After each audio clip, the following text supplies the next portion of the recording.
Pada video kali ini, kami pun akan kembali menjelaskan dan juga menceritakan mengenai spoiler atau bocoran cerita terbaru dari manga Sepak Bola Kunci Biru chapter yang ke-245. Di mana semua isi pembahasan kita kali ini bersumber langsung dari beberapa bocoran pada manga versi majalahnya, yang kebetulan sudah banyak sekali beredar di internet sejak beberapa jam yang lalu. Jadi perihal kebenaran dan juga keakuratannya sudah pasti dapat dipertanggungjawabkan. Oleh karena itu, bagi kalian yang penasaran dan ingin tahu mengenai semua pembahasan singkatnya, maka kalian bisa simak terus ya video ini sampai habis. Manga Sepak Bola Kunci Biru chapter yang ke-245 berjudul Day at Once.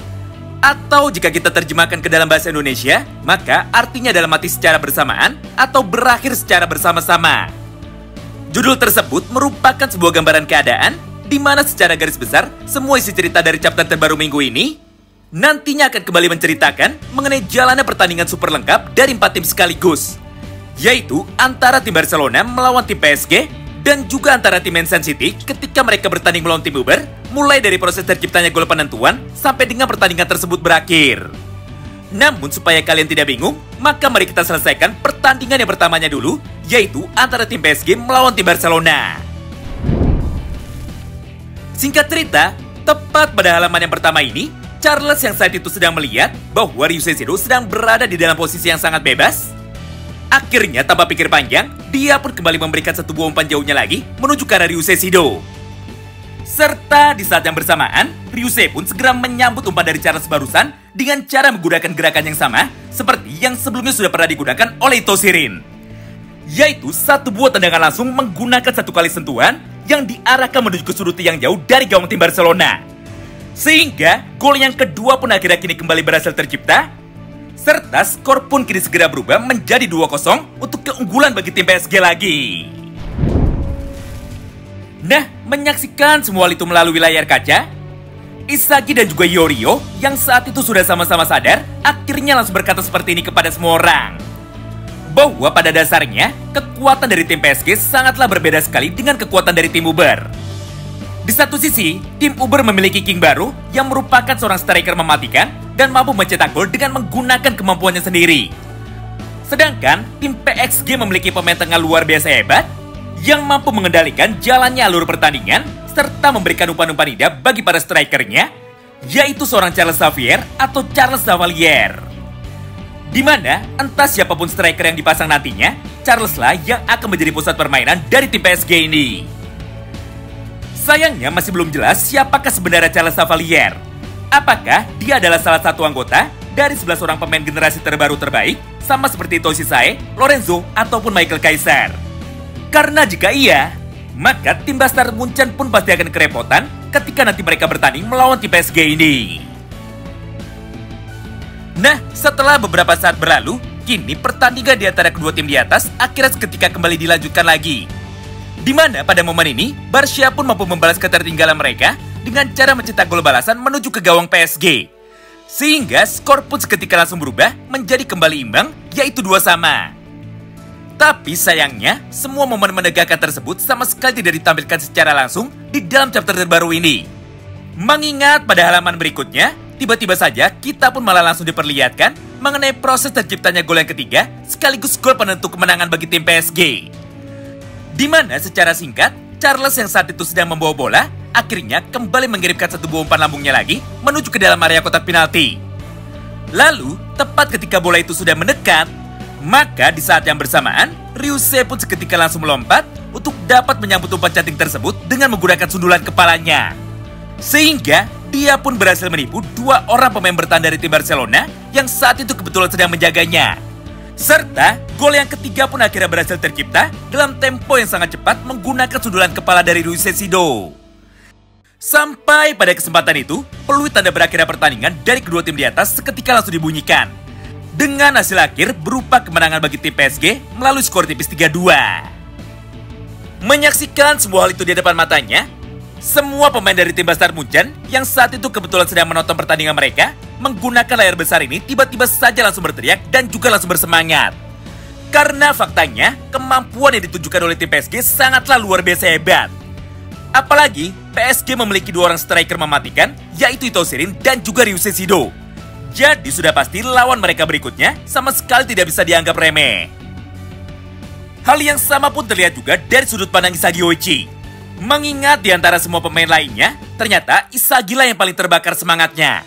Hingga pada halaman terakhir itu, Isagi yang sudah masuk dalam Beast Mode, tiba-tiba saja langsung berkata seperti ini kepada semua orang.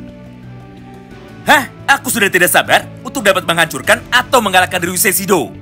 Jadi sudah jelas pertandingan terakhir kita pasti akan menjadi sangat menarik. Setelah beberapa saat berlalu, Shin pun kini kembali berpindah menuju kepada pertandingan yang lain, yaitu pertandingan penentuan antara tim City melawan tim dengan peringkat nomor 3 alias tim Uber. Di mana pada halaman yang pertama ini, pola permainan cepat dari tim City lah yang lebih dulu diperlihatkan kepada kita semua melalui beberapa rangkaian cerita berikut. Pertama, Agi yang saat itu sedang berada di dalam posisi bebas, akhirnya seketika langsung diteriaki oleh CP yang saat itu sedang berada di pinggir lapangan dengan berkata seperti ini kepadanya. Woi Agi, tidak peduli apapun yang terjadi, operlah bola itu menuju kepada Seishiro Nagi. Karena kita membutuhkan Agi untuk dapat mendapatkan kepercayaan dirinya lagi. Walaupun pada awalnya Agi sempat ragu, namun karena ini adalah perintah dari CP, maka tanpa pikir panjang, dia pun seketika langsung memberikan satu buah umpan jauhnya lagi menuju kepada Nagi yang ada pada sisi sebelah kiri lapangan.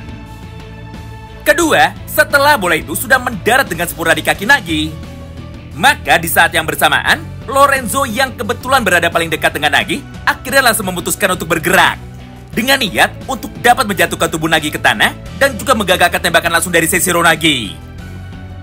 Tapi sayangnya, pergerakan dari Lorenzo itu ternyata sedikit terlambat. Mengingat tepat sebelum bola itu berhasil direbut oleh Lorenzo, maka dengan kekuatan penuh, Nagi pun segera melancarkan satu buah tendangan volley-nya lagi menggunakan kemampuan kaki kanannya yang diarahkan menuju ke sudut yang jauh dari tim Uber. Beruntungnya di momen ini, Aiku mampu membaca dengan sempurna semua pergerakan dari Nagi itu dengan menggunakan kemampuan Metavision-nya. Sehingga dia pun mampu berdiri pada posisi yang tepat untuk dapat menahan tendangan dari Nagi barusan menggunakan bagian kepalanya sambil berkata seperti ini kepada Nagi. Haha, tidak peduli sehebat apa dirimu, tapi di hadapan mataku ini, kekuatanmu tidak ada apa-apanya. Nah, mulai dari sanalah, pola serangan balik super cepat yang saat ini dilakukan oleh tim Uber akhirnya seketika langsung dimulai. Di mana di dalam prosesnya, Baro yang saat itu sedang berada pada posisi bertahan, akhirnya langsung berlari dengan cepat untuk mengambil bola liar hasil blokir dari Oliver Aiku. Lalu, setelah bola tersebut sudah berhasil diamankan, maka dengan kecepatan penuh, Baro pun langsung berlari lagi menuju ke area pertahanan dari tim City menggunakan kemampuan driblingnya itu. Menariknya, tidak peduli seberapa banyak pemain dari tim City yang saat itu sedang mencoba untuk mengejarnya, tapi kenyataannya tidak ada satupun dari mereka yang mampu menghentikan pergerakan dari Baro itu. Bahkan seorang Mika Gereo yang memiliki kemampuan mata Metavision nampaknya berhasil ditipu juga dan juga berhasil dilewati dengan sangat mudah oleh King Baro. Hingga setelah beberapa saat berlalu dan setelah Baro sudah berada pada posisi yang bebas, maka di panel yang sama inilah Baro pun tanpa pikir panjang akhirnya langsung melesatkan satu buah tembakan macannya menuju ke arah gawang dari tim City dengan kekuatan penuhnya. Tapi sayangnya Baro lah yang kali ini harus kembali dibuat kecewa, karena kenyataannya ternyata masih ada satu orang lagi di dalam tim City yang mampu mengimbangi kekuatan dari seorang Baro dan mampu menghentikan pola serangan cepat dari Baro itu menggunakan kecepatan berlarinya. Mengingat pada halaman ini, Chigiri yang bergerak secepat cita akhirnya mampu memblokir dengan sempurna tembakan dari Baro barusan. Sehingga gol yang ketiga pun akhirnya berhasil digagalkan oleh Chigiri dan bola pun seketika langsung terpental menuju ke arah yang berlawanan. Meskipun di momen ini, semua pemain dari tim City sudah bisa bernafas dengan lega, tapi sayangnya, rangkaian serangan dari tim Uber ternyata masih belum berhenti sampai di sana. Karena tepat dari arah yang berlawanan, tiba-tiba saja terlihat kemunculan striker kedua dari tim Uber, yaitu Suto Sendo. Di mana pada momen tersebut, Sendo pun seketika langsung melompat dan menyambut bola liar itu menggunakan kemampuan sundulannya. Sehingga, gol yang ketiga dari tim Uber akhirnya langsung tercipta. Dan skor di dalam pertandingan ini pun seketika langsung berubah menjadi 3-1 untuk kemenangan bagi tim Uber. Nah, menyaksikan hal itu di depan matanya, semua pemain dari kedua tim ini pun tentu saja menjadi sangat terkejut. Karena pada dasarnya tidak ada satupun dari mereka yang menyangka bahwa kemampuan pergerakan tanpa bola dari Suto Sendo ternyata sangatlah mirip sekali dengan kemampuan dari Isagi Oichi. Itulah yang membuat mereka semua tidak dapat membaca pergerakan dari Suto Sendo. Sehingga dialah yang menjadi penentu kemenangan bagi tim Uber di dalam pertandingan ini. Nah, itulah semua poin pembahasan singkat yang dapat kami sampaikan kepada kalian semua di dalam kesempatan ini. Tentu saja bagi kalian yang penasaran tentang bagaimanakah cerita selanjutnya, maka kita pun masih harus sabar menunggu sampai chapter yang berikutnya terbit dalam waktu 1 minggu ke depan. Terima kasih banyak yang sudah simak video ini sampai habis, dan salam baku hantam!